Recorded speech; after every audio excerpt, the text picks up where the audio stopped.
黃工，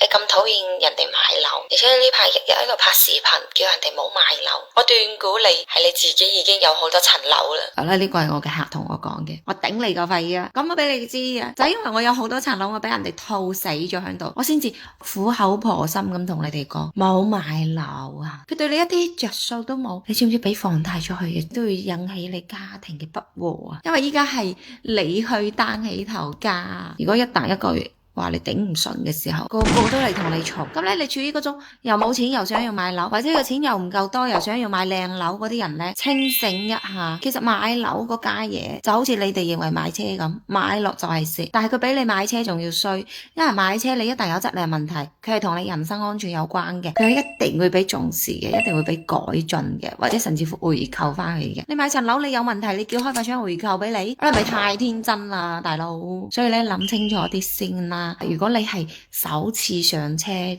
邊度平就買邊度，嘅錢喺自己嘅口袋裏邊，其實安全感真係會好足噶。當然啦，你一個月賺嘅十幾廿萬或者幾廿萬、100萬嘅，你當我冇講，你中意買咩都得，你買飛機、買火箭都得。